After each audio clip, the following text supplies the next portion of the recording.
Welcome to the pouring shed.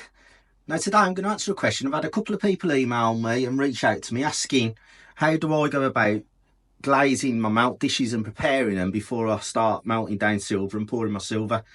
Now it is a bit of it's one of them things. I don't like doing it. It's a chore, but it's one of those things that is absolutely essential. You have to glaze your dish before you use it. Now the reason being, if we don't, when these come, as you see, if you ever get one, they're very porous. They're unglazed, and if we were just to go ahead and put some silver in or put some gold in and start melting, what you'd actually find is it'd actually leach into the dish. That the dish would actually suck it up and it'd get stuck, and that's no good, is it? Because we want a nice smooth pour. So if it's getting stuck, how can we have a nice smooth pour? So the way around it, what you have to do, you have to actually glaze it, and to do that, you have to use a substance called borax. Now it is a little white powder. And basically borax, I mean, I can remember my grandmother using this to wash the clothes with back in the day. And what will happen with this is your little pinches, and when it melts, it will turn into a glaze. So when you look at a piece of pottery, you'll see it's all shiny. That's the actual glaze. It's like a thick, almost like a layer of glass, almost a glaze is all over the dish. And then when we come to melt our silver or gold, it'll just slide nicely and come off. I mean, borax, it's the same thing that you put into metals to get rid of the impurities. So first thing we've got to do is actually take it off the whip, because it's no good having it in, it's still in the metal frame, the whip, the pourer, because obviously we can't get all the edges. So let's get that off straight away. So all you want to do, nice and simple, just have the dish on its own. So let's get that out of the way.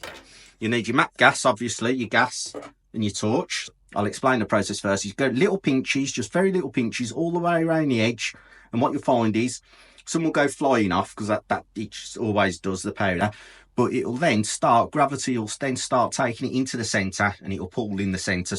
And obviously the pouring lip, if you're getting that there, the pouring lip, we need to make sure we get some on there, the most important part of the dish. Right, the first step before we even think about putting any borax in is to actually get this warmed up. What we need to take any moisture out of this, because moisture's not our friend, is the devil in this game. So what we need to do is get rid of the moisture, so we give it a good warm up first.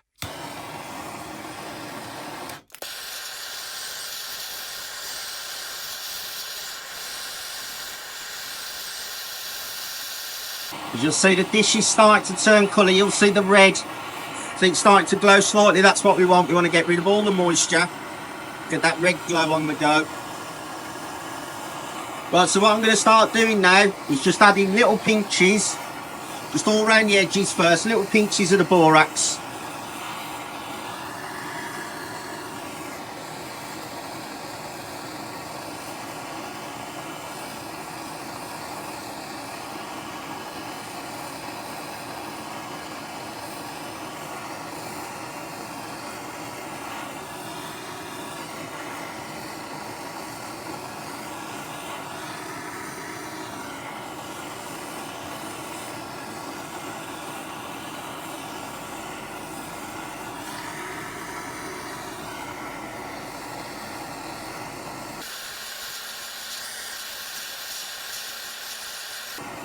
Now, if I just stop there a moment, I don't know if you'll pick it up on camera, but you can see how the colour's changing. You just see how it's starting to get shiny. We can see that shiny glaze, almost like a, I don't know what you call it, almost like a glass appearance, and that's what we're aiming for. We want that all over the dish.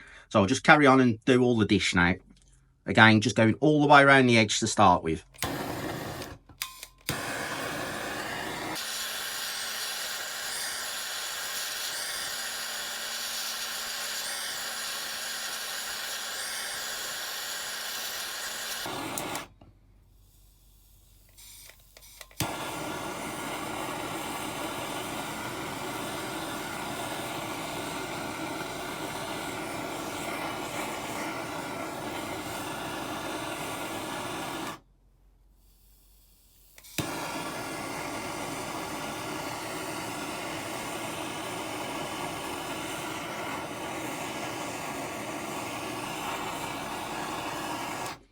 Now what I like to do when we've done halfway now, as you can see, I just like to turn the dish around now. So we just get that turn round. We can do the other side. Obviously it's still very hot, so take a bit of care. You can wear gloves when you do this, but I prefer so I can get little pinches of the borax. I just find it easier not to wear gloves. but so just do be careful.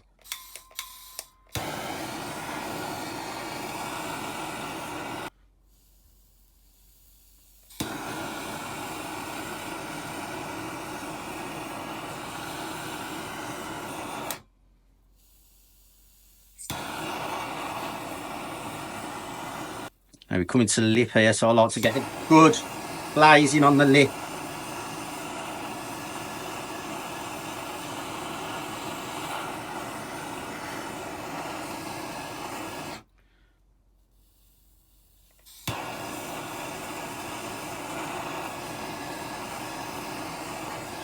As you can see, the lip's looking nice and shiny now around there, so we just do a little bit in the centre now and just have a quick look, see if there's any missing parts.